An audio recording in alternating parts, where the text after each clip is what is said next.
A warm welcome to episode 11 of Lost for Words, a podcast exploring the opinions, glories, and the most interesting stories of guests. Jordan Clements is the Chef of Tiree. Jordan joins me in today's episode to discuss his brutal childhood as well as his adolescence and adulthood, which he spent travelling the world, honing his skills as a chef. Jordan has worked in an array of different types of restaurants in Europe and further afield. He has worked with some well-established names like Jason Atherton and Gordon Ramsay, which he discusses with me on the podcast. Despite having the skill and reputation that would enable him to work wherever he pleases, Jordan has chosen to ply his trade on Tiree and the Scottish Islands. Jordan speaks in detail about what makes the islands special to him and what he feels he can bring to the islands. A little bit of PSA before I cut to Jordan. Now, during the first 5 minutes of our conversation, Jordan discusses the emotional and sexual abuse he suffered as a child at the hands of adults he trusted. Although the way he speaks about it, he says that it makes him stronger today by being open about it. It would be remiss of me not to advise a bit of listener discretion just before we begin. But begin we shall. I will speak to you on the other side. A quick housekeeping note before we get started. Please leave a rating or a review wherever you get your podcasts, whether that be Apple, Google, Spotify, Podbean or any other platform. It's the best way the podcast can grow and better content can be produced for you, the listener. It's your listening experience that matters the most. But enough from me, now on to today's episode of Lost for Words.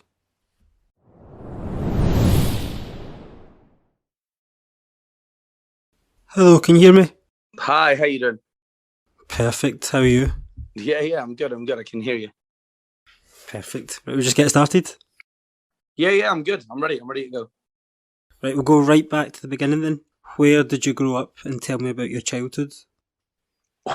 So, childhood for me was earliest memory, believe it or not, something that my late dad was always kind of amazed by was that I can remember being left on a doorstep of a building that I've described to him a number of times. And every time I describe it, he kind of looks amazed because I was almost 4 years old at that point. And because he was away with the forces, my mum, who liked to party a little bit, Tina, as I'll refer to her for the rest of the interview, would like to leave me on the doorsteps of social services, local kids' homes, friends, family, and stuff like that, so that she could party for a few days and kind of have me retrieved. But this was down in Devon, deepest, darkest Devon, where, Way at the bottom of the country? Yeah, down, you've got Cornwall is the farthest part down, but Devon being, the most exciting thing that happened down there was a pen broke out and several sheep were running about the street. That was kind of the most action that would happen. But meanwhile, in these little sleepy towns and in between everything else that was going on, this kind of private life of mine, so to speak, which, don't get me wrong, probably happened to hundreds, if not possibly thousands of kids, which is terrible to think of. But my dad was back and forth from whatever operations he was on as a Royal Marine at that point, trying to balance, force his life with being a parent himself. So yeah, at that point, my life kind of took a turn when my dad had to come back from Northern Ireland on operations, and Tina and him had a massive falling out over the whole me being left on doorsteps thing, because apparently that was an issue. And yeah, I got, Tina decided at that point that it'd be best if I was left with two of her friends, two guys who were a couple, and that couple, it turned out, were, to me, for the first several weeks, a godsend. I wasn't left on a doorstep. I wasn't going to the system. I wasn't getting, shouted at. I wasn't getting kind of people judging me and stuff like that. It was actually a complete relief. Right up until the point one of them told me that it was time to share the bath with them. And that continued for the best part of 2 years, ranging from... What age are we talking here? That's shocking. I was 5 at the time, Jay. And the first time was that apparently the bath water wouldn't stretch to all 3 of us, so would I mind sharing? And, did I know what this was and did I know what that was and so on? And those kind of interactions continued for several more weeks after that. And to me, they'd introduced it. When I look back at it, it was quite natural the way that they'd introduced it. But between the age of 5 and 7, what those 2 guys put me through, essentially, not put me through, I'm not going to say it like that. What those 2 guys did to me and what they thought they were doing to me at that point was, taking away my childhood innocence and making me look at the world in a way that, quite frankly, made me judge everything and mistrust everyone. And, for want of the better words for it, for the best part of, I'd say, probably 16 to 17 months, it changed from bath time, drying and touching to full-blown rape. Which, it's it's one of those things that a lot of people kind of struggle to hear. I've developed a dark sense of humor that allows me to handle it the way I want to handle it. But when I came out to Tina about what had happened, instead of being that kind of caring parent that kind of said, oh my God, I can't believe this has happened to my child, I was beaten to pretty much a pulp and told never to mention it again. It was nothing that couldn't have happened. I must have been lying. Nobody had ever looked at me that way. Look at me. I was a horrible, ugly child. Who would want to touch me that way? And so on and so on. And therein kind of made me more the parent I am today to the person I was back then. It was, I'd never let anybody parent anybody that way nowadays, especially myself and my kids. But it was the starting focal point for me, Jay. I relied a lot more on my dad, and from that point thereafter, I kind of saw Tina for a lot more of what she was. And up until the point that we actually moved abroad when I was 12, just after I turned 12, we moved to Malta in the Mediterranean, and she left my dad. And when she left him, it was just me and my dad. And at that point, he was struggling dealing with it. And again, I was expected to step up and be the adult and take the beatings. And, he turned to the bottle and started to get quite aggressive and blame me over her leaving. And I took it, I took it. I gave as good as I got, or so I thought, for a 12-year-old at the point. And I left school in Malta and got a job working on a beach during the day, and funnily enough, in a kitchen in the evening. And that's when I had my first taste of watching what chefs did. And that was me. I was washing dishes and washing lettuce and peeling onions and stuff. And I saw these rock stars that were strolling into the kitchen, and waitresses were hanging off of them, and the owners were begging around them, please don't walk out mid-shift, etc. And these guys had all the power, and I thought, yeah, that'll be me. So would you say being the chef and that young experience, did that help you get over the trauma from very young? I think becoming a chef was part of the control aspect for me. I'd had control taken from me at a really young age. And, I'm able to look back at that and see now that a lot of my traits, which some of them are positive and some of them not so positive, Jay, I am a bit of a control freak. If X equals Y, it has to mean Z. And if it doesn't, then, why not? And I have to make sense of that. And that's all down to when I saw these chefs doing what they did, I thought, these guys, it doesn't matter what they do. There was some of them, and I know I was young at that point, but chefs were drinking on shift and food was leaving amazing and it was great, but the respect that the owners had for the chefs was much higher than the chefs had for the owners. And to me, that was a position of power. Sorry. And I craved that. I hadn't had it ever. And I saw this as an opportunity and I thought, you've left school. What are you going to do? How can you become a chef? And that's when I turned to the head chef at that point and asked him, how can I get extra shifts? I'll work for free. Can you teach me what to do? And that was the beginning of, 12, 13, 14-hour days just before I turned the age of 13, peeling potatoes, Macedonian onions, and just learning different knife cuts and literally spending my entire day prepping veg for the best part of a year. So how long did you last in Malta? What age were you when you moved away from Malta? So Malta was 13 to just before I turned 15. And believe it or not, Jay, I'd actually left Malta to go and visit Tina in Tenerife. Right, was she sunning it up? She had gone to live in Tenerife with the guy that she had left my dad for many moons before. And, I'm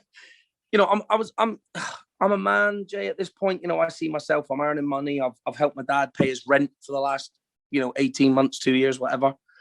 But deep down, I'm still that little boy who wants his mum to love him. Do you know what I mean?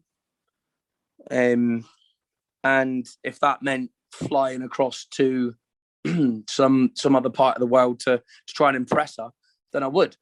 And that's what I did. What did she give you in return? Then you've flown from Malta to Tenerife. So I flew to Tenerife to see her, and again was turned into the adult. Her and her man, it would appear, were working. I got myself a job. I wanted to learn a little more about Spanish cuisine and so on. So I started working in a place which was English owned, but cabaret bar, kind of high volume, good turnover. The head chef was an ex-military guy. I could kind of bond with that because of my dad. And I started earning really, really, really good money. And Tina was visiting the restaurant of a weekend, and her and her boyfriend, I would feed them. And I would give her a little brown envelope with my wages in, because I didn't have time to open up a bank account. I had to get residencias, and I had to go down to El Banco and so on, and just kind of, it would have taken a whole day. And at this point, the owners had become as reliant on me as I'd seen the owners in Malta reliant on the chefs there. And I like that. I like that responsibility.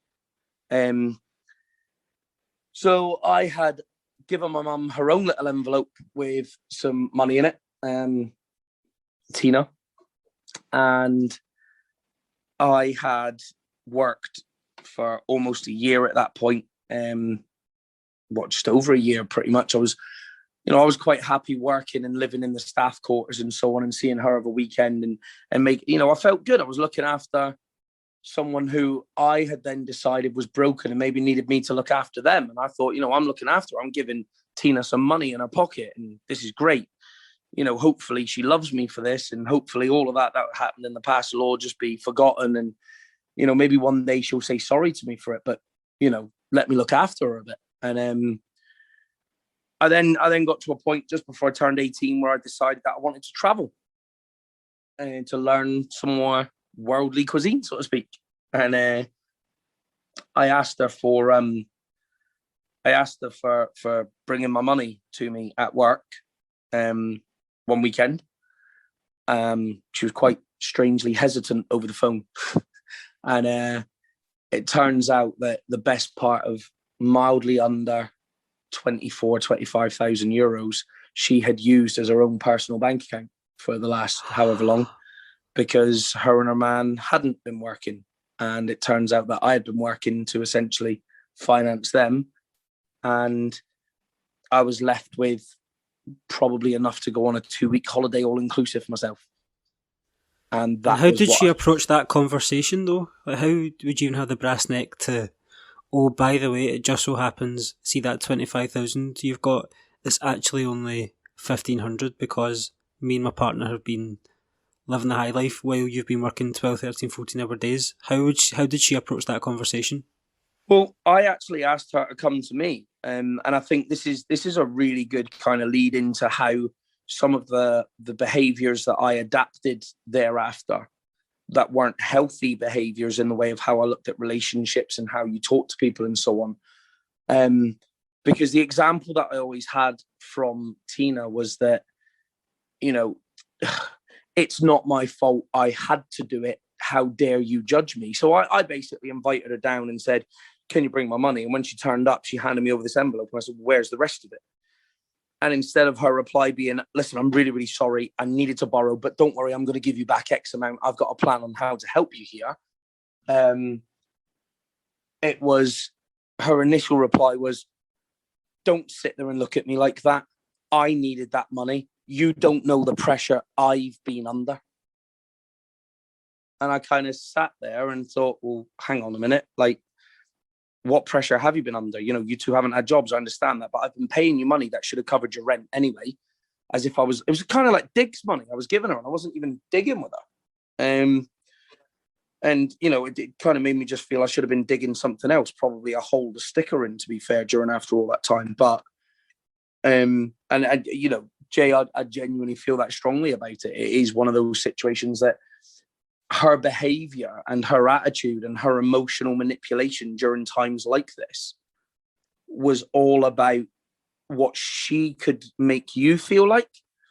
And I think I then saw that, or that without consciously realizing it, that became part of my repertoire in a way as I moved through life. And I kind of thought, you know, I don't want to be that person. So I kind of look for active ways on how to kind of change my behaviors.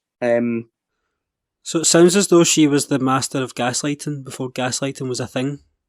Yeah, I mean, to be fair, if you could have had her or me sponsor anybody during that time, it probably would have been Calla.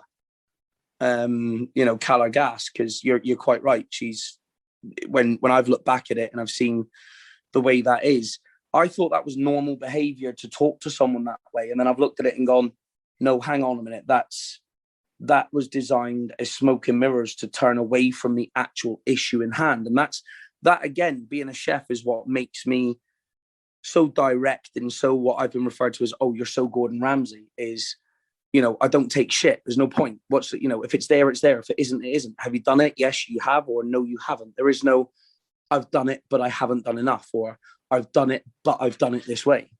It's very black and white. Yeah, and it has to be. Is there is no, and that doesn't just translate now into the kitchen with me. It's everything. It's life. You know, I can say, have you taken the bin out? And someone will go, I did, yeah. And I'll go, so why is that? And they'll go, but I haven't done it yet. I was going to. And I go, so why are you lying to me? Like, but that seems like I'm being quite direct and confrontational, but I'm not. I'm just, don't say it isn't unless it is, and don't say it is unless it, if it isn't, there's no point. There's kind of a tit for tat there. I took a career break shortly after, around about a year after that incident happened, after I travelled off to see my dad. I went around Thailand, Vietnam, Malaysia, Koh Phangan, Koh Samui, Kanchanaburi, Chiang Mai, kind of travelled all over Bangkok and so on, and all over Thailand. I went to Malaysia, I went to Vietnam. Did you pick up a lot of the food cuisines then? Did you learn a lot about how to craft them? Yeah, that was what I went for, Jay. It was like, I wanted to learn, I was hungry.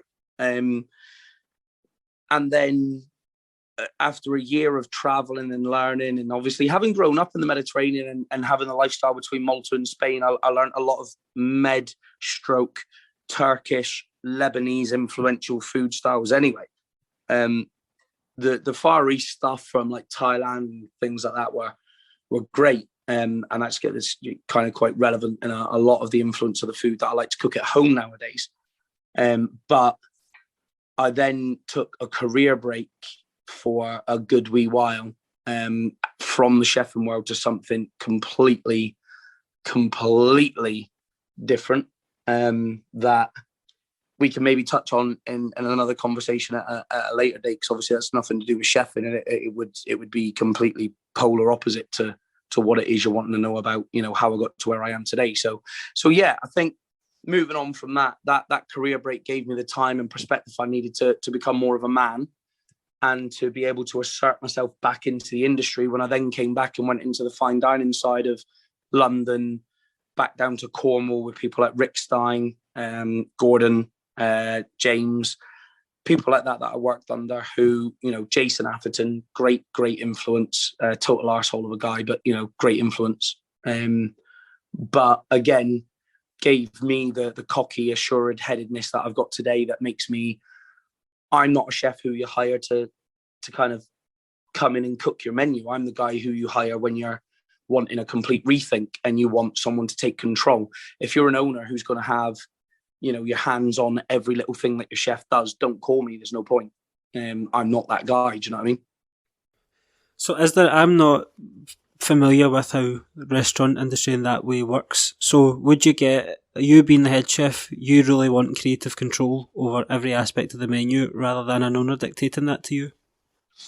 I think there's two ways to look at it, Jay. There's a head chef that is given creative kind of freedom is never given creative freedom. The amount of head chef jobs I've gone for where they've gone, come out here and work for us at this beautiful rustic country venue where we are aiming for our 4th rosette and we would like to be borderline 1 star. And, we want you to put your name everywhere and want you to be amazing. I was kind of all expenses paid down to the Lake District to go and take over at a place that Monica Galetti had guest spotted at a number of times. Monica from obviously MasterChef and so on. And when I turned up there, they were very much during the interview process, which again, many chefs nowadays will interview for a position and they will listen to the questions being asked by the owner. I don't interview that way. I interview the owner, if that makes sense. And again, it sounds cocky, it sounds, big-headed or assured, but I know what I'm doing. And as a head chef who's given creative control, the owner will always want to still have a say and they will feel that. Whereas my take on any role that I'm ever comfortable with at head chef level is, do you have a new venture? Do you have a new role? Or do you want to reinvent your current menu, existing team and so on? Then call me. I will not walk in and say, yes, I'm your guy, I can run that type of menu. I'll walk in and go, nah, you're running the wrong type of food at the wrong times of day to the wrong type of clientele. The money point isn't right. Your price point to your customers is all completely wrong. Your GP is completely off. Your current kitchen setup is completely wrong. And, I rip things up from the ground up as opposed to, yes, I'll run your kitchen. That's not me. I look at financials, predictions, costs, supplies, menus, staff, attitude, delivery. I like to have control over the dining room as well as just the kitchen, because I'm that passionate about how my food's delivered to our patrons as opposed to, you're just here as part of the machinery. As an owner would look at it. You're a waitress, you're a barman, you're a this, you're a that, you're a chef, you're a pot wash. Everybody in my team makes the cogs turn and everybody has part of that delivery, has a responsibility. So I'm a little bit different in that way. There's what you've just said there. You've got your head chefs who will come in and just deliver the food. And then you've got head chefs who will come in and they essentially become a creative stroke executive chef who delivers everything and the owners can sit back and just watch the money come in. So say you're in charge of everything and I'm the customer, then what is my experience going to be like in your restaurant, all things being the way it's supposed to be? Your experience from the minute you walk through the door to the minute you leave should be something that you're still speaking about 2 weeks later. And that's what I strive for. And generally, 99.9% of the time is what I hit. However, I don't concentrate on that. I concentrate on that 0.1% of the time that I haven't hit that. Because it's not perfection otherwise. And, I'm not perfect. In any sense of the word, until you stand me in a kitchen, put me at my pass and give me my team and, give me those ingredients to plate. At that point, there is nobody else in my world that I would essentially stand up against and say, hey, nope, you're not as good as me or I'm not as good as you. I like to learn. And I've learned stuff from, my kitchen porters who have been in the game for 30, 40 years, I've learned things from them that I would never learn from another head chef who I've worked with at 2 or 3 star standard. But again, that delivery, although it is a team effort, it is down to you coming in, and it's about you having that experience. But you walking into my restaurant and walking out again, the type of experience you can expect to have, quite simply put, I could say, oh, you'll be greeted well, and you'll be made to feel welcome, and you'll be sat at a convenient time, and you'll be offered the correct drinks with the correct list, with the correct paired wines, with maybe an aperitif, with you're looking at something. Do we need a palate cleanser for this type of menu, and so on? But that isn't what the whole experience is. To me, the experience is what you talk about 2, 3, 4 weeks later, and that's what you'll get when you eat with me. So yeah. So you were talking about you've learned from quote unquote famous chefs. Which one would you say was the most helpful in shaping you? Gordon, more than anybody. Jason, being Gordon's head chef, has a lot to answer for in the sense of delivery. He was obviously my head chef.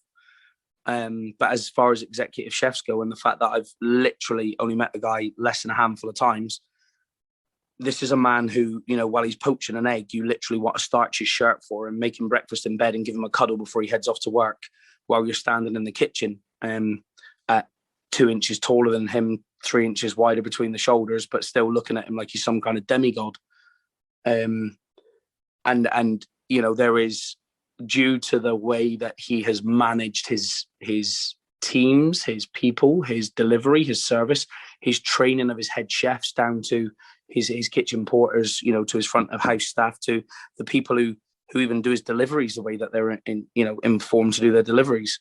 He has given me a structure and a self-belief in myself that I couldn't have gotten elsewhere, to be fair, and I've got a lot to thank him for that. And it's cocky and it's self-assured, but without that from him, I wouldn't be the chef I am today, to be fair. And then the flip side of that, was it his head chef, did you say his name was Jason? Atherton? Jason Atherton, yeah. What made him not so great, so to speak? I wouldn't say there was anything that made him not so great. It was that I had a complete conflict of management style with Jason, to the way that he was very much Hell's Kitchen, and I was very much Kitchen Nightmares. Let's not just scream and shout at people because they may have got something wrong or they may not have got it right this time, but let's dive a little deeper. Hell's Kitchen approaches, where's the fucking lamb sauce? What are you doing with this? Why are these scallops? They're like fucking rubber. That's the Hell's Kitchen approach. Whereas the kind of my approach to it, and in more of the kind of other aspect of Gordon, is let's get down to the bare bones. What is causing that chef to not perform as well? What is causing that front of house member staff to speak to people the way that they are? Let's address the issues and build from the ground up, as opposed to just back end forward. And Jason is an amazing chef. He's had some great as far as I'm concerned, I'm probably a micro dust on the front of his windscreen. The guy's got TV deals, he's had books and so on. And whilst I am currently building that for myself, what I can say is that I'm building it based on something that will be just as strong, if not as strong as some of the names out there that you remember, versus the names that say, I was just Gordon Ramsay's head chef on one of his restaurants. I don't want to be known as that. I want to be known as Jordan, the chef of, this is a chef who is, yes, I mentioned that I've worked with Gordon and Jason and James and Rick and so on, but it's not something that I use to springboard myself. I am Jordan Clements, the chef of Tiree, for instance, and that is who I am. It's not about where I've come from. It's about where I am now, where I'm going, and how my customers can kind of follow that food journey. And also how anybody that wants to follow me, that likes me or doesn't like me, as I tend to find the case maybe more often than not, is, listen, follow me and hate me. Hate me as much as you like, but this is who I am, and you'll like what I do or you'll hate it. But even if you hate it and you're following it, thanks for following. Great, that's a great mentality. So then you've went from there, you've learned from all these chefs. Where did you go from there? And how did that get you to the point where you were thinking about Tiree? So I was responsible for, and maybe some of your listeners kind of remember or not. I still find that today there's actually quite a lot of people that remember it. Is I was responsible for the first American smokehouse kind of concept in Glasgow. We were in Lanarkshire initially. We were on Wishaw Main Street, and it was called Pappy's Traditional Smokehouse. And my dad and I had come up with this idea. My dad had moved back here and so on after selling his company abroad. We had decided to open up a burger van called Wedges, where I don't even know where the idea came from, but I think it was just because we were going to sell potato wedges with everything instead of chips.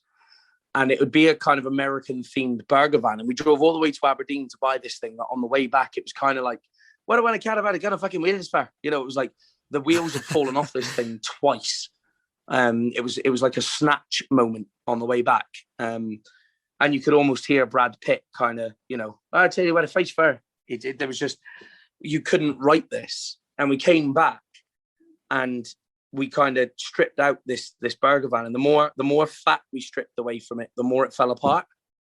And it turned out the only thing holding the thing together was grease and bolts that were half cut. So I had driven down the main street, seen this location, and went, "That's us now." I was going down the main street to buy paint. I'd stopped off, gone into Shiladies in Wishaw and saw Alan Shilady. Who was a great help to me at that point, helped me negotiate an amazing contract for this derelict shithole cafe that, quite frankly, you wouldn't have served, you know, dog food in. It was knee deep in pigeon shit out the back. But the minute I opened the back door, I just saw a massive wooden cabinet with smokers in it. And, you know, and that's how my mind works. I kind of just went, this is a problem, but how can I solve it? Let me see what I want to put here and I'll fix it. Went up the road, picked my dad up, took on the place.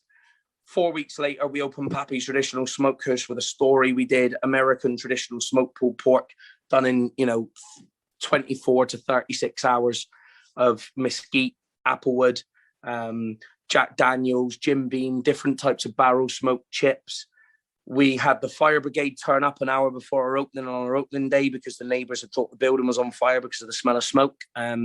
Which turned out to be great publicity for us because I just got my dad to take hundreds of photos for social media and of the fire brigade being in there looking at the smokers, gave them all some pulled pork buns, and we opened an hour later and sold out 90 minutes after that. We opened a few restaurants off the back of that. Rutherglen, we opened 2 in Blantyre and Hamilton.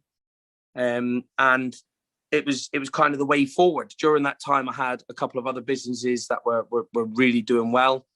I had then obviously kind of moved through my career to a point where I felt that things were maybe just progressing a little too fast. The relationship between my dad and I was not the greatest due to the business and so on. So I sold my share and pulled out. I did some freelance work, took some time to myself, and a good 18 months after that, the opportunity had arisen for me to look at maybe moving further afield. So I'd looked at maybe going back to places like Switzerland and so on, being a private chef, working in chalets for families. And just because I'd typed that in, I would presume, to Google, Facebook had thrown up an advert which was for a job on a Scottish island. Now, I'm not going to lie. Obviously, as you can tell with the accent, Jay, I'm not local. I don't know if you could tell, but it is a giveaway. And I thought, there are islands here that you can live on. This is cool. I'm liking the sound of this. And I fired off an email to this, you know, we're looking for an amazing head chef that wants us to do this, that wants to do that. They want to take ownership and they want to build their own and they want to use fresh local ingredients literally out of the water 20 minutes before. And I'm going, hold on, this is a bit of me. I like a bit of this. I could put my name on this. And I was kind of, for me at that point, I then decided this is when I take the Jason Atherton approach, but the Jordan Clements approach, and become the chef. You know, it didn't matter to me. You could have stuck me in Hong Kong. I'd have been the chef of Hong Kong. It was then that hold on, all these years of experience, all this amazing kind of ability that you have, why are you going to say, yes, you'll put your name on somebody's menu? So I made my way up to Tiree. I met the people of the project that were there, who, to be quite frank, were rather aloof of anything to do with project management on a hospitality scale. So much so that their entire experience of hospitality was the fact that somebody on the project, who was senior to the project, we know what we're talking about, and we know what great food is because my dad eats at Claridge's 3 times a week and has his own. The Ivy, sorry, it wasn't Claridge's. The Claridge's probably wouldn't have had a standing table at that point, to be fair, so they wouldn't have got one, because it was around about the time I worked for Gordon, so they wouldn't have got a table. But it was the Ivy, and I know obviously at the point at which you could get a standing table at the Ivy was on its downturn, and I just thought, if I'm going to be judging somebody by the fact that they can, you know, they can reel off, oh, my daddy or my family can get a table at a restaurant, like, quite frankly, I wouldn't have taken my kids to have a weekend.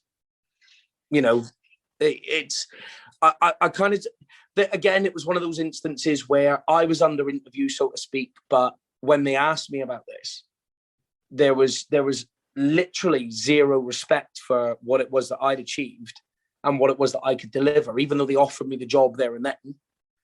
And I kind of said to them, you know, you need to understand that this has not been an interview process for you just interviewing me. I'm also interviewing you guys, and I need to see if I'm willing to put myself in the position you're asking me to. Which, you know, for someone with a rather well-spoken accent who liked to talk and say that they were from, you know, we absolutely adore everything London. It's, you know, who gives a toss about London nowadays? London's lost when it comes to food. You know, let's go further afield. Let's look at, you know, Kuala Lumpur. Let's look at Malaysia. Let's look at Singapore. Let's look at some of the places that are now putting themselves on the map. You know, Botradelli and places like that in the hills in Italy, where you have maybe 200 local people live there, but people are willing to drive 2 hours up into the mountains to wait 2 weeks for a table just because, you know, you were trained under, you know, Massimo Botello. You're someone who has some provenance, and that for me was when I decided that I would try the role. The establishment hadn't yet opened, and so it still hasn't, funnily enough, and we're almost 2 years down the line from that process. However, as you're well aware, the Chef of Tiree, as you've seen online, has made some monumental moves and done, you know, some great stuff. And don't get me wrong, making waves. You're definitely making waves. Yeah, I'd like to say at the minute that I'm more making ripples in the sense that I'd like to, and the waves seem to be the splashback of the effect of what it is that I'm trying to achieve, if that makes sense. I am very forward thinking. The way that I am trying to be is to take an island that, not just an island, but now a group of islands, and not drag them kicking and screaming, because that's not my job. But my job and what I'm passionate about is food that is prepared fresh, that is delivered to your table in a way that, do you know what, when it hits your palate, there's not, it's not just your taste buds that are watering, you know, everything's watering. It breaks a sweat.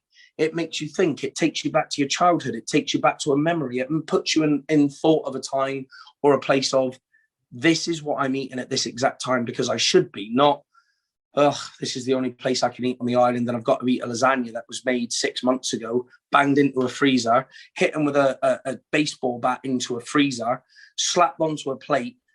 And, you know, the stuff I've been asked to do, Jay, on, you know, various islands, cook this beef to, you know, 80 degrees because they like it cooked to fuck. Well, what do you mean? It's Wednesday. Why am I cooking Sunday's beef on Wednesday? Well, don't worry about that. You cook it today till it's completely dead and there's zero pink or anything left in it. It's not cooked to temperature. You're going to carve it so it's falling apart. And then we're going to freeze it today.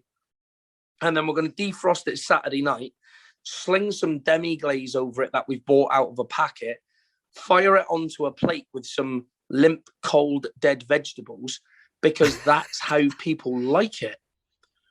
And then I've delivered what I deliver in the same kitchen, but in my style, only to have people then approach the booking staff and say, whoever you just had on in the kitchen, what night are they working again? And can we cancel our table for any other night that they're not working?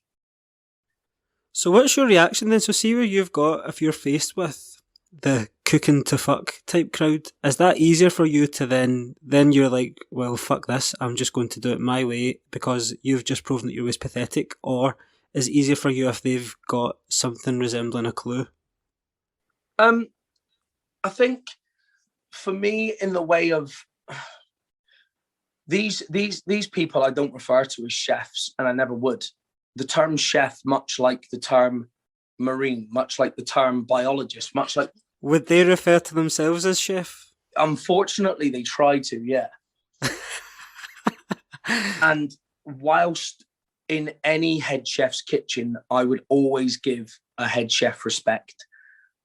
I would only give that head chef respect to a point where I know that they've earned their stripes, if you know what I mean. I know that sounds stupid, but, you know, if an accountant came up to you and said, don't worry about spending an extra £100 a month, you can afford it, you wouldn't really rate them as your accountant unless they were trying to help you save money here and there. Do you know what I mean? And you wouldn't then go, I've got this great accountant to people. Well, I'm not going to stand in a kitchen where somebody tells me to cook a joint of beef that, in my opinion and in my training and the way that I respect my ingredients, that cow died in order to be respected enough by the person willing to use it to prepare it into a meal, to stick it on somebody's plate, not to cook it to fuck, not to bang it in a freezer, not to stick demi-glaze on it, right? And demi-glaze being, you know, literally worse than Bisto gravy granules, and then fuck it onto somebody's plate and stick it into a dining room and then have the nerve to call themselves a chef.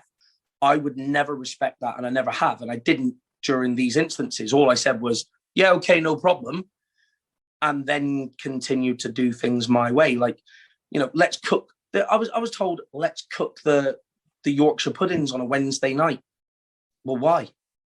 Well, then we would freeze them, and we would, like, if we were freezing them, we would then defrost them on Saturday. So you've then got soggy fucking Yorkshire puddings that you're banging into the oven, which means they're twice cooked Yorkshire puddings, which mean they're crispy as fuck. They're going to hit a plate.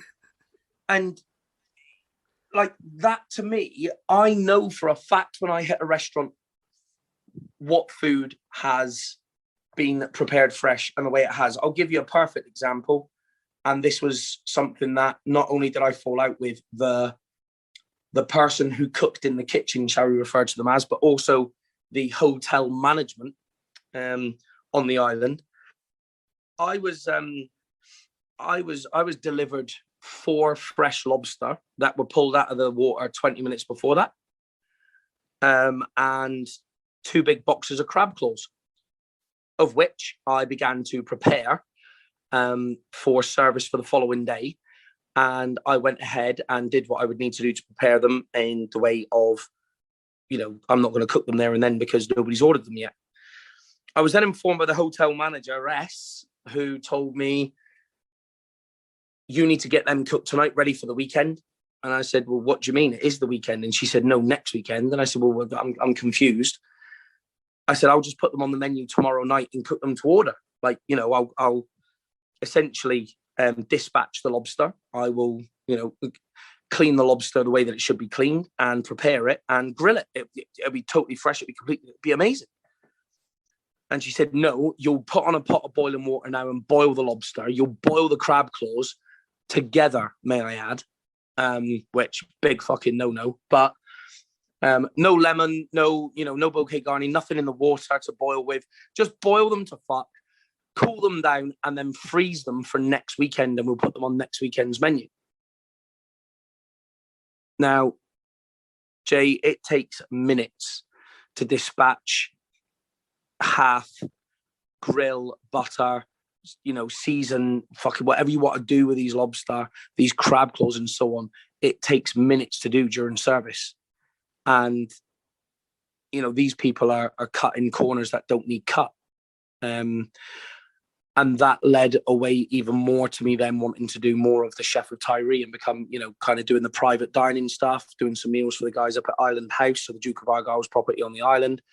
And, I would do barbecues on the beach in an oil drum where I had taken a shoulder of pork and roasted it for the best part of a day and a half at home in all these herbs and so on. What I call a 21 grain rub that I created. That would be on there. Big trays of potatoes with mixed vegetables and stuff, all served on this barbecue. But I would then jump down to Callum, good Scoops, give a bit of a shout out to Scoop at Scoops Marine Emporium on the island. Good guy, amazing guy, an amazing fisherman, amazing local knowledge of just where to get the best kind of shellfish from. And he would just say, yeah, pop down, we'll jump on the boat, and we'd go out and we'd pull some pots, and I'd be back up on the beach 40 minutes later with 4 live fresh lobster in a tank, and people would pick their lobster, I'd dispatch it live, grill it on the barbecue in front of them. This is a barbecue, and yet these people are in a restaurant and cooking and freezing stuff. So for me, I have always been, and I will always be, about respecting my ingredients, respecting my surroundings, but more than that, respecting my patrons, the people who are paying me good money to eat, what I quite frankly feel is the best food they're ever going to eat. And, all chefs are like that. Don't get me wrong. They'll eat at another chef's place 2 weeks later on the Isle of Mull who, could be just as, think he's just as good as me. But, he's of the same opinion. But then they get to go to these other places who are, well, we're the only hotel here, we're the only restaurant. We'll charge you really good money, but for really shit food. And I'm just not willing to kind of sacrifice my ability, really, and my kind of reputation and put that out there for those types of people to kind of tarnish. And that's unfortunately now the position that I found myself in, is that I'm getting a lot of people ask me, like yourself, to do this, which, I'm really flattered to be able to do this for you tonight, is guys are messaging me saying, can you come over to the Isle of Mull? Can you come to Skye? Can you come to Harris? Would you cook for us for a night? We'll do an evening with. And so I suppose, as a bit of breaking news for you as well, really, is that the Chef of Tiree is now becoming, the Scottish Island chef. In that the world for me, Jay, is not enough. It isn't. I don't want to grow too fast. I don't want to run before I can walk. But what I can say is this summer, post-COVID, with how busy the islands with staycations are going to be and so on, and how my booking sheet is already looking, the people who are currently trying to address the Chef of Tiree and bring them down to a level of which they feel I should be at, unfortunately, I don't have the oxygen to be at the level they are. I'm breathing way better than that. They can bottom feed all they like, but where I'm at right now is of a position that I don't have the time to deal with petty mails or comments or posts on social media. I'm now having to have somebody else look after my social media for me for this summer. I've got the very, very, very talented Aaron Cresswell from one of the media companies, which is Lemon Squeeze Media, who filmed for me last year on Tiree for what I was going to call the Chef of Tiree series, which I'm now expanding to the Scottish Island Chef series. And unfortunately, that's what happens with small-minded mentality of small-minded chefs, is they get left in one kitchen and one part of the world and they get forgotten. And that will not be what happens to Chef Jordan Clements. That's just not where he's going. So the small-minded chefs on all the other islands have led to the Chef of Tiree with your big and outlooking mind then just taking over from them. They've lost out because of their small-mindedness, and you're going to swoop in and take over. I think takeover would be a term that, I don't want to antagonize people, but then again, I do, because quite frankly, if you can't see a steam train coming towards you and take evasive action and, in time, i.e. up your game, pick up your knives and start fucking being a better chef, then, there's a ferry that leaves twice a day from most of the islands. Pack your knives up, get on it and fuck off, because I'm coming and, I'm going to where I'm going. I'm going to do what I do. I have met, and this is a point for me to make.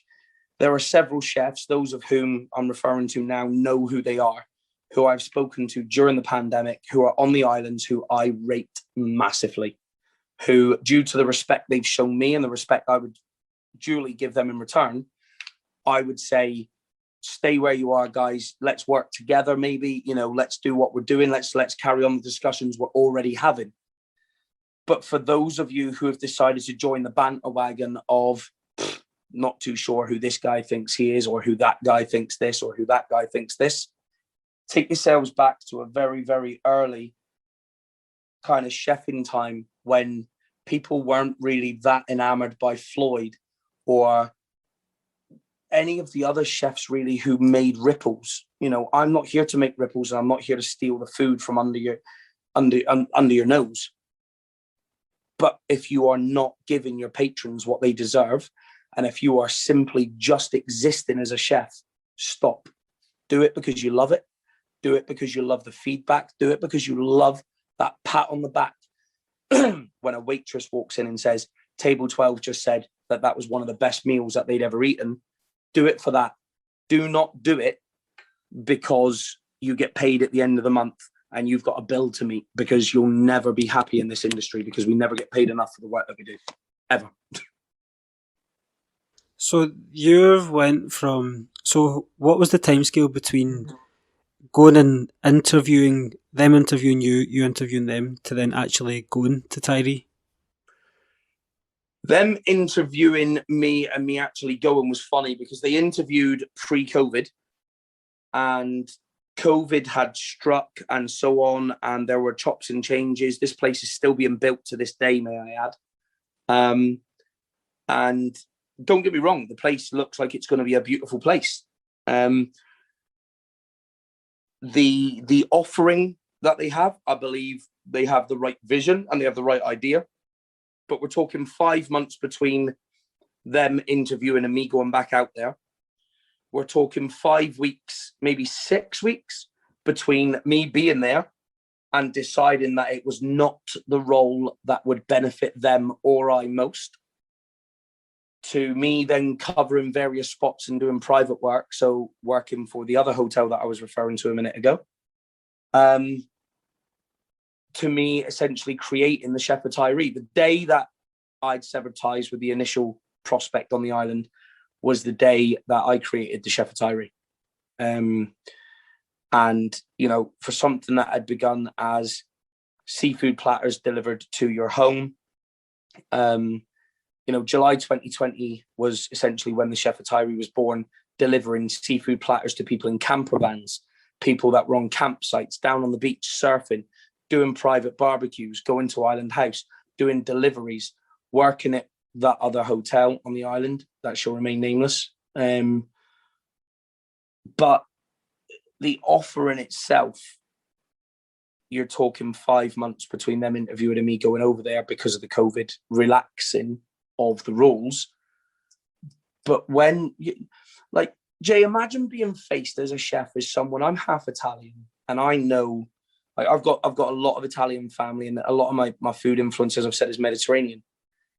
And I was told that,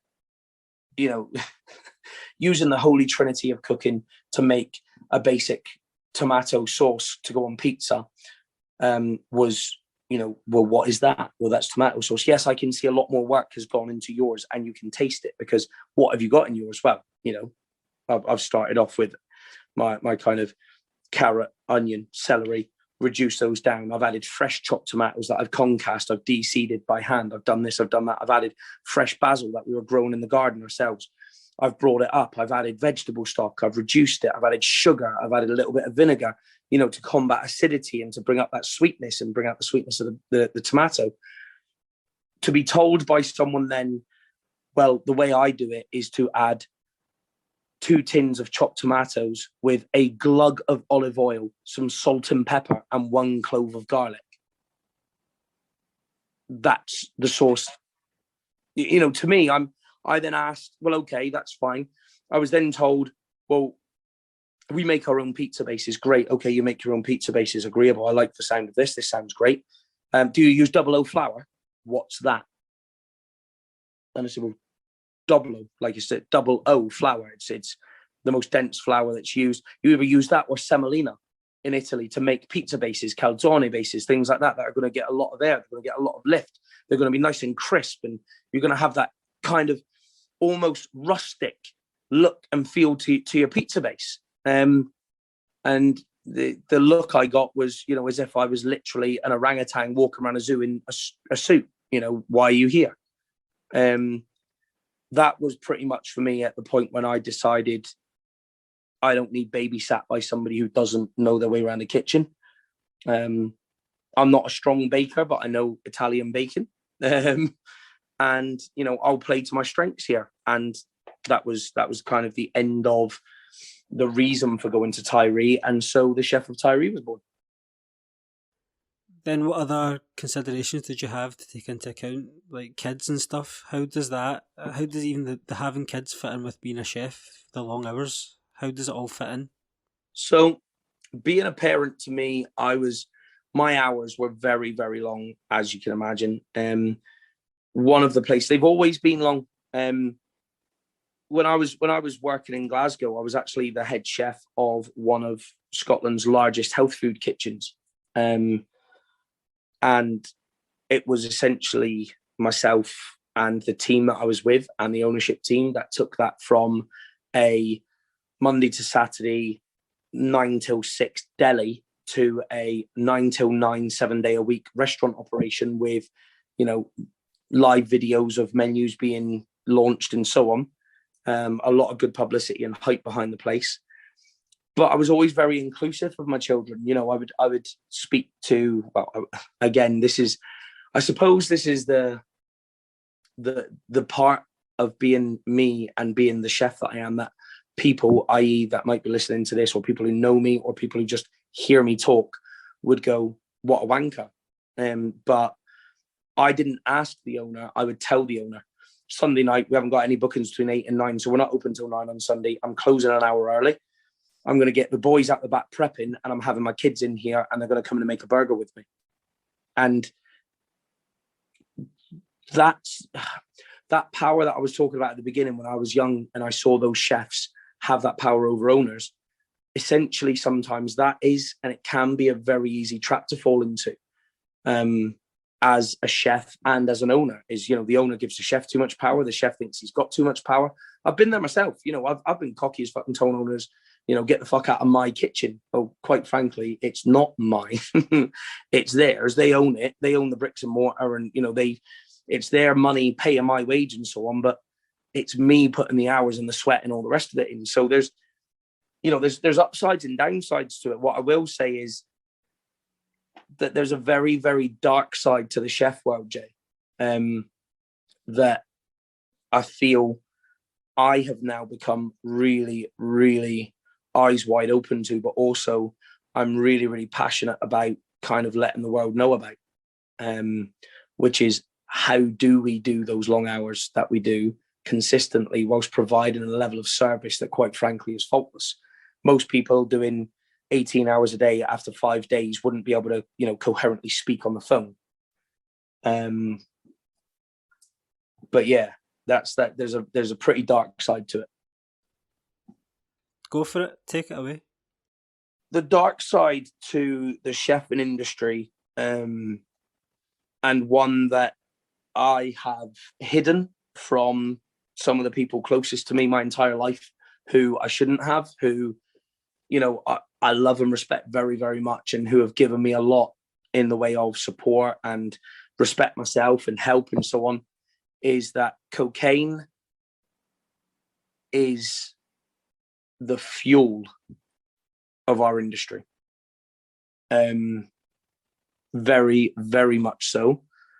And I would say that when you're looking at the level that I have worked at before in places such as London, as the Lake District, as Manchester, as Aberdeen, as offshore on yachts, doing quick placements here and there. Yeah, I'll cover 5 days on a yacht, no bother, but you've got to do 20-hour days. You cannot be realistically expected to place 60 plates for dinner with every single one of them having the exact same component, the exact same place, just because your team are on point, because your team aren't on point, unless they're operating under some little bit of help. And not everybody does it, don't get me wrong. There are a very small percentage of people, but they are the small percentage who burn out very quick, who don't rely on cocaine or marijuana at the end of a shift to come down, who, if you look at the book Kitchen Confidential, that talks about, the use of cocaine, marijuana, and heroin. Cocaine to take you through a shift and wake you up, marijuana to calm you down, and heroin to help you sleep. I've never been on that level, but what I can say is that our chefs in our industry, especially now that COVID is kind of showing, hopefully, the tail end of its ugly self, is that I don't foresee this as a positive for the industry. The industry is going to be hit so hard and so fast with reopening that owners are going to hire head chefs, sous chefs, teams, brigades that are inexperienced, that don't have the ability to handle the pressure. People are going to all of a sudden, who were taking cocaine pre-COVID, who couldn't afford to take it during COVID, are going to be hit with their first pay packet. And instead of going out and being sensible, there will be a majority or a minority or just a percentage of those who see it as, open weekend at Disney all of a sudden. Wow, I've just got a big payment. Yes, I know what we're going to do. I'm going to go out and buy lots and lots of cocaine. I genuinely believe that there is not another pandemic, so to speak, coming, but there is another pandemic coming, and that pandemic is going to be the hospitality industry relying so heavily on drugs to get them through. All I can see as being a massive. You imagine how cooped up we've all been. We all want to go out. We all want to enjoy ourselves. We all want to hit the bottle in the restaurant and have a few drinks, and we all want to enjoy ourselves. But if you imagine the pressure that kitchens were under pre-COVID to deliver excellence, the level that they're going to be under now after having sat so idle for so long, the pressure is going to be increased, by my opinion, 100-fold. And that is going to lead to a massive, massive drug issue within our industry that isn't just going to see what we've seen during COVID of, drug deaths increasing. We're going to see a massive sweep across the entire country of people relying on drugs in the industry, and it's going to lead to way more drug deaths. And I don't want that to happen. I can't stop it. I'm not saying I'm Superman. I'm not saying by speaking to you or by me doing the things I'm going to hopefully be doing over the next few months to kind of make the industry more aware of the effects of cocaine and what it does to you as a person and what it does to your body and your health and so on. I'm not saying that's going to save people, but if I can stop just one person making a similar mistake to what one of my best friends, who is a really a really talented chef, I would say, and I'm being nice to him by that because the guy couldn't cook, and he'll be laughing at me for saying that about him just now, but he and I worked together on lots of projects, and he was the kind of guy who me and him just bounced off each other. And I don't have friends, Jay. I don't have a lot of friends at all because of the hours I work and the company I keep. And he was my best friend and still is. But he made a choice one night that, whether it was accidental or not, and there's still speculation, had I been able to be there for him, hopefully I could have changed what happened, but I couldn't. And he's no longer with us, but because of drugs. And whilst that has not deterred me myself since it happened, well over a year and a bit ago, there have been instances where I have binged and I have tried to keep myself going and awake with cocaine. And I have found myself taking seizures. I have been sick. I have had nose hemorrhages. I have been suicidal. I have pushed people away from me that are closest to me. I have been, quite frankly, a living nightmare, but all in that desire to try and keep on top of a game that right now doesn't exist, because I'm expecting it to just kick back off anytime now. In terms of the usage within chefs, I take it that the 20-hour day, that's not going to be the average person's going out at the weekend consumption of cocaine, is it?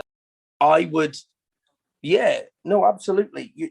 I don't know, as silly as this sounds, I don't know what an average person's weekend out consumption would be. But if I was to go out of a weekend that I had off and take what I took at work, it would probably kill me. Quite frankly, I have been known during a shift to take, and I pay good money for good stuff. I'm not talking, what people refer to as, Kunsel or 50-50 or any of this soap flake shit. I go for rock stuff. I turned into one of these guys that had a sieve, this little tea sieve that I used to put these powdered rocks through. I was on first name terms with, a number of suppliers and dealers around, Scotland, not just Glasgow, but Scotland, who, if I was in Aberdeen working, I had a number. I actually had several. If I was in Glasgow, I have several. If I'm in, the Lake District, I've got numbers. Again, I know where I can get the stuff if I need it to push me through the shifts that I need to. And I ended up turning into this person who, I'm not going to sit here and go, I don't want to be that person anymore. If you said to me, am I completely never going to take cocaine again ever in my life? I'd love to be able to sit here and say, no, I don't want to take it ever again, Jay. I'm never going to take it again. But what I can say is I'm never going to take it the way that I took it before. And I'm not going to take it for the reasons that I took it. I am working really, really hard right now to not take it. Not hard in the sense that, I'm sitting here daily clocking and I need it. I don't need it. I'm one of those people that anybody that's around me on a day-to-day basis will tell you, if I'm on it, I'm on it. If I'm off it, I'm off it. I don't sit there and go, oh, I'm sweaty and I'm itchy. I need to go get cocaine. But what I can say is the minute there is powder there, it's, there's a very good chance that I'm going to be sampling the goods and knocking up a kind of nasal recipe for chef that's going to keep him going through his shift type of thing. So within the industry itself, is it well understood and well known that it exists, that cocaine is almost a currency? It's very much the unspoken trade-off between hours and ability. And I don't want chefs that are going to be out there right now, which I know they're going to be. And, anybody listening right now, I'm not going to sit here and say, don't hate the player, hate the game, so to speak. But the game is that we do need, and we have needed to rely on cocaine. And those of you that are out there now that say, oh, listen to this guy talking shit, if he needs that, if he needs this, so on and so on. During the period of time that I worked freelance, the amount of kitchens that I worked in that ranged from absolute, pub grub to, kind of more your gastro pub to more your 3 or 4 rosette up to your 1, 2, and 3 star. There is not a place that I have been in where at least 2 or 3 of the chefs in a 6-man brigade are not reliant on, what we get at the end of the night. Oh, I've got this or I've got that. There's actually a surprising number of chefs who are being quite enterprising and have now turned to providing drugs for their team. So they've essentially become dealers for their chefs, which to me, I could never imagine doing. I'm greedy. It's for me. I'm not going to share it. But also, why would I want to put, judging from my experience, it's time to change this game that everybody's talking about us playing. It's time to change the norm. The norm should not be, let's get on top and hammer drugs. It should be, let's look at the owners. Let's look at the industry and address the industry now. The industry needs to start becoming accountable for the hours they expect from us, the pay they expect to give us, versus what they expect out of us. And to expect the greatness that they expect out of us, we have unfortunately led ourselves to believe that we need to put this shit into us to be able to do that. And unfortunately, we do. But let's take a look at this and say, no, hang on. Yes, we're a hospitality industry, but we are the most inhospitable place to work in the world. You know, while you guys are sat out there saying, that's not the right color of steak for me. That's not how I wanted my salad. Those aren't the way I wanted my chips. My table's 10 minutes late. How dare you? Or hold on a minute. Yes, there is a level of service that people expect. And that level of service, as I've told you in my restaurants, will always be delivered. But we're also all human. And while chefs are superhuman, me, myself, I see myself as my team and anybody that I work with, deliver something that I look at and go, wow, I don't know how we do this. That's superhuman to me. But you know what? We aren't. We are human. And just like you finish your job at 5 PM or 8 PM, or you might finish at 10 and come for a late meal. Just remember, we don't open our restaurant at 12 o'clock in the day just because food is served from 12 till 8. That's not an 8-hour day. Those chefs are in the kitchen. Some of us at 5, 6 o'clock in the morning. We're at markets. We're ordering food. We're ordering ingredients. We're creating menus. We're creating recipes. We're prepping so that your dinner is served on time and to the standard you want it to. Sometimes 5, 6, or 7 hours before we even open, and many a time 4 or 5 hours after the last plate leaves the kitchen. Let's not be so two-dimensional as customers now. It's time for the customer to start taking some ownership, and for the industry to start helping the customer appreciate what it is that we do as chefs, because we're all just in it together and we're killing ourselves doing what we're doing. And I just want people to be more aware of, let's look at why we rely on the cocaine. Let's look at the industry and how we deliver what we do. But we can't do that unless the people in the industry, i.e. patrons, as well as owners, as well as service staff, understand that it's not a 12 till 8 restaurant just because the menu says open 12 till 8. Do you know what I mean? I feel you. No, I would say as well that it's been an education for me speaking to you, because you're almost, as the customer, you're almost subconscious to what goes on behind the scenes. A lot of the time there's no thought in the process that goes between, there's a menu that gets put in front of you, you choose something from the menu, you wait X minutes, and then it comes out, and then you go home. Whereas there's no concept of the manpower that goes into everything that comes before you getting that menu and after you leave the restaurant. Yeah, don't get me wrong, and chains, your F&Bs, your T's, your G's and your I's, places like that, those types of places, they mass deliver microwave meals. That's what they do. And as customers, we have become accustomed to, well, their bolognese at Frankie and Benny's is all right. What makes yours so special? Well, you can't deliver a bolognese that hasn't been cooked for at least 5 or 6 hours if it's going to be of standard. To me, I was always told by my nana, a bolognese needs to be cooked for several hours, earthenware pot, yada, yada, yada. This is the way to do it. Whereas these chain places are flinging something out. And I think as a psyche, you need to be ready to expect that if you go to a restaurant versus a chain, just expect to wait that little bit longer. Expect there to maybe be a couple of hiccups.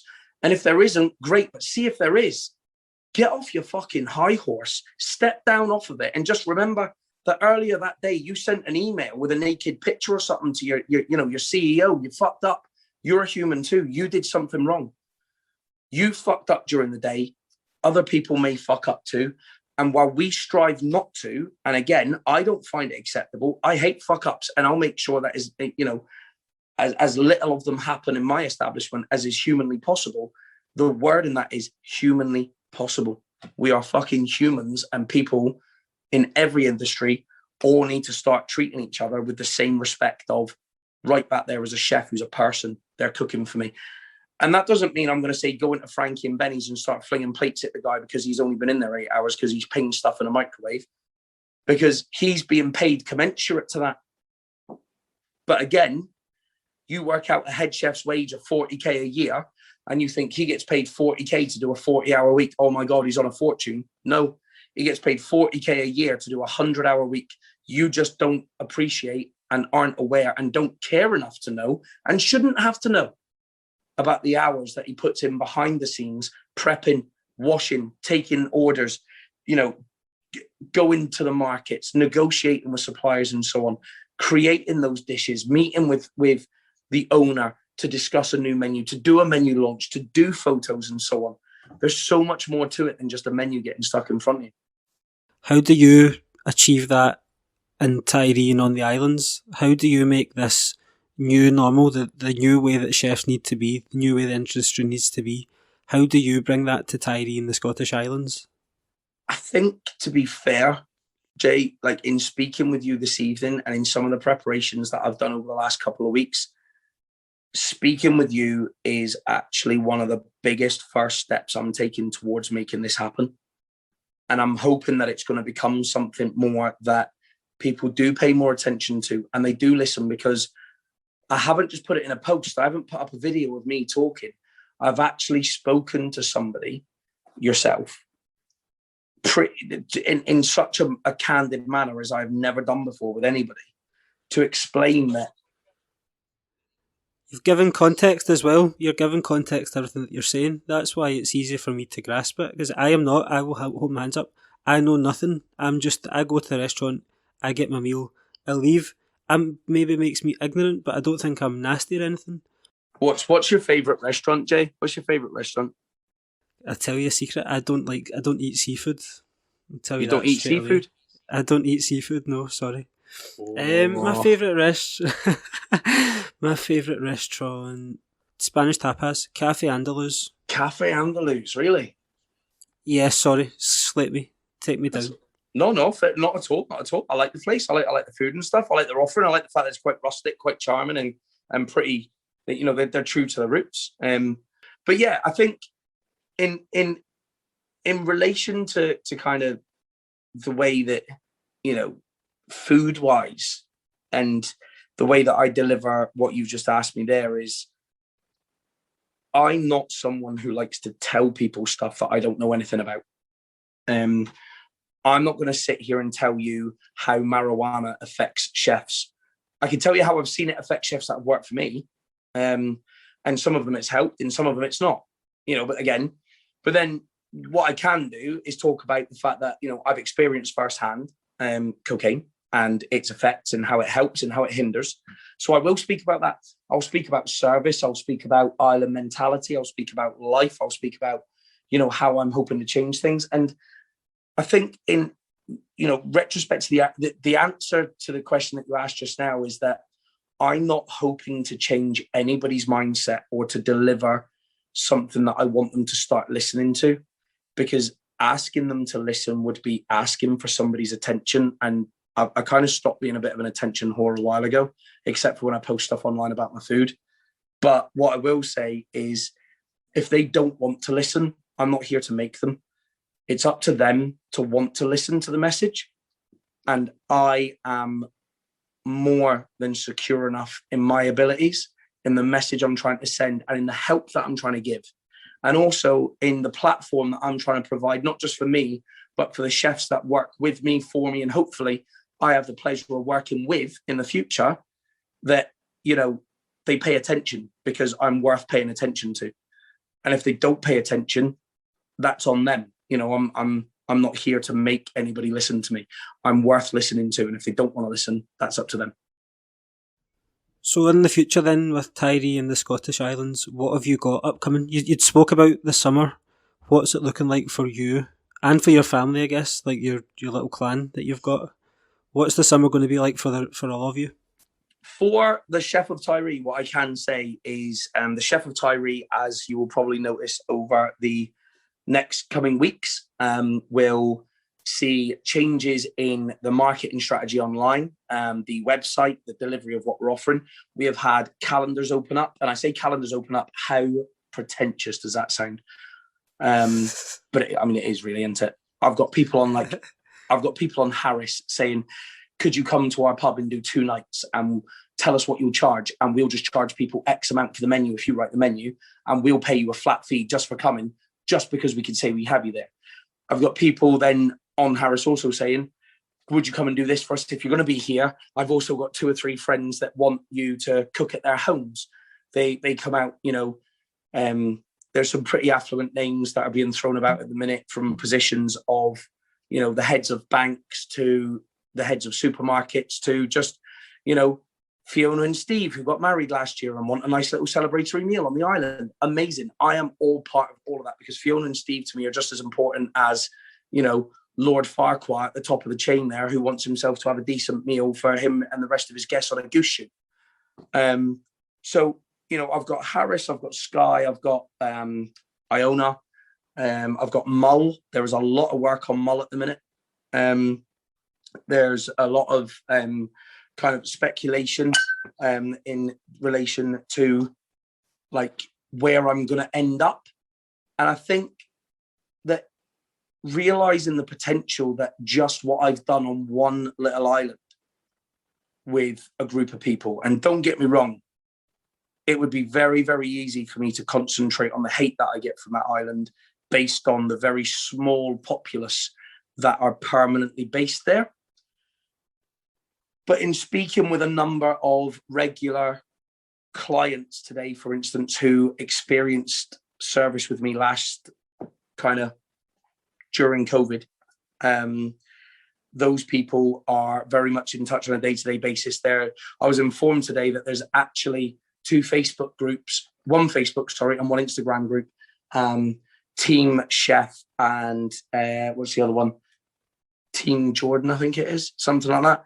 But there's basically these 2 groups that are, don't worry about what people on the islands have to say about you.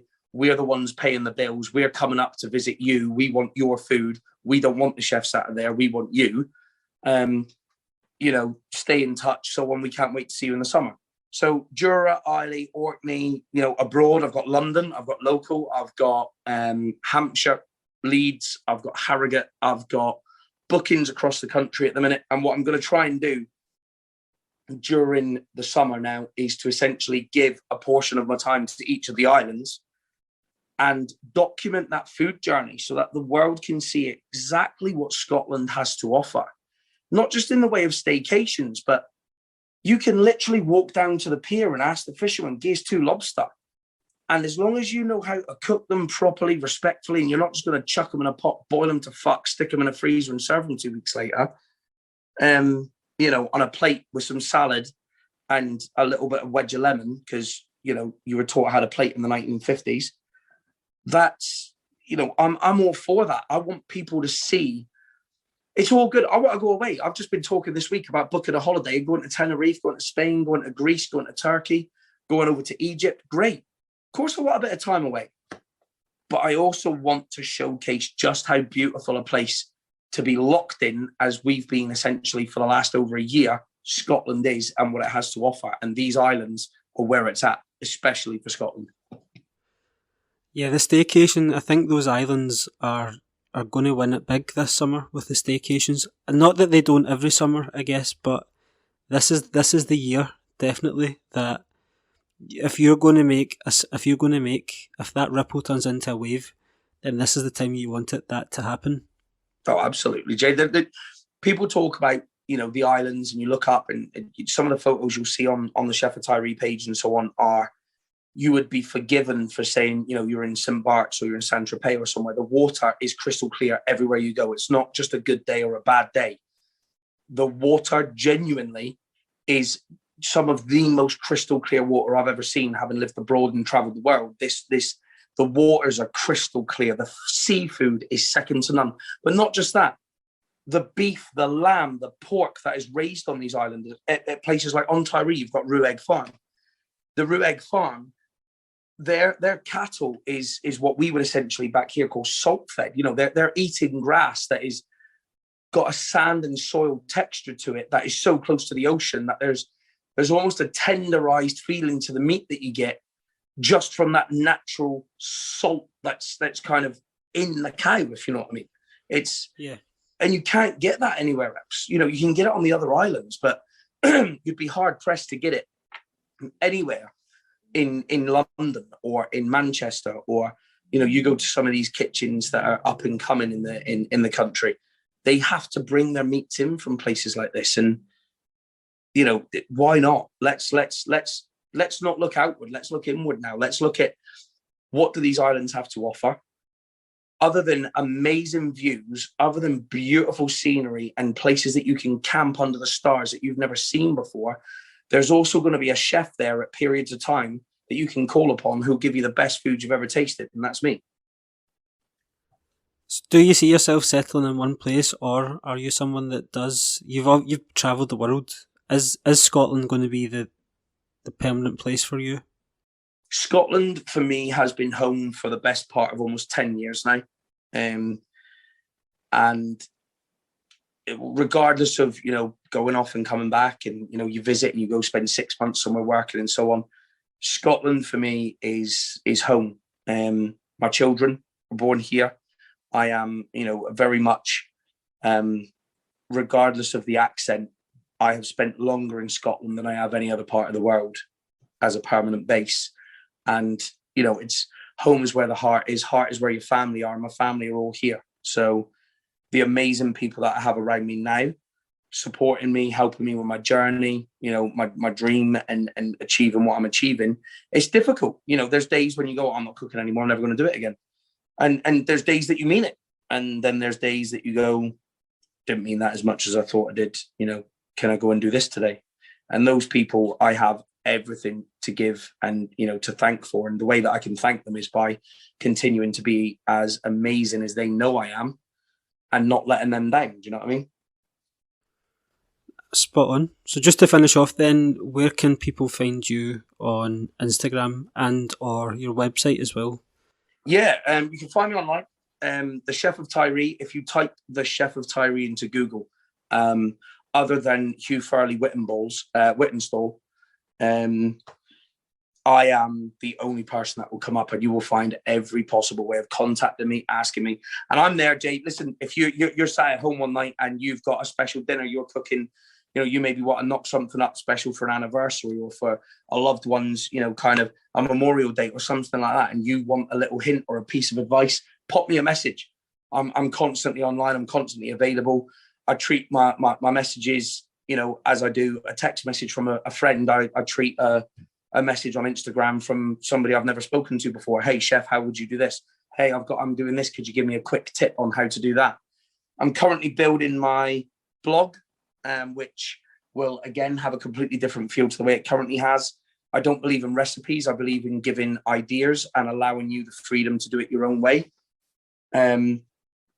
Food for me is a journey, and it's about cooking what you want your way, not what I tell you to do, because that would just be you being a clone of me.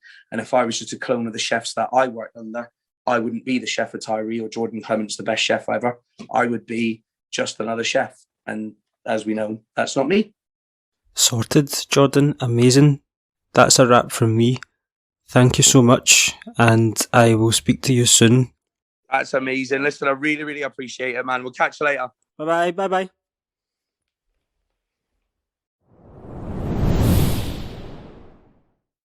And there you have it. Thank you so much to Jordan for his time. He never held anything back, and it was a pleasure to speak to him. The links to all of Jordan's socials are in the show notes. He has a big summer ahead, so please follow him and keep your eyes peeled for what he has coming. A special mention to his partner Nicole for her help and her going back and forth to make sure we were able to chat. The usual bits and pieces to round off. Please follow us on Twitter and Instagram at LostForWordsPod. Please hit the subscribe button wherever you get your podcasts. And if you are an Apple Podcasts user, the best way you can support Lost for Words is by leaving a 5-star review.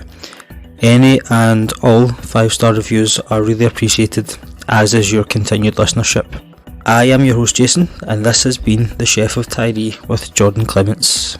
I look forward to seeing you next week for episode 12 of the Lost for Words podcast.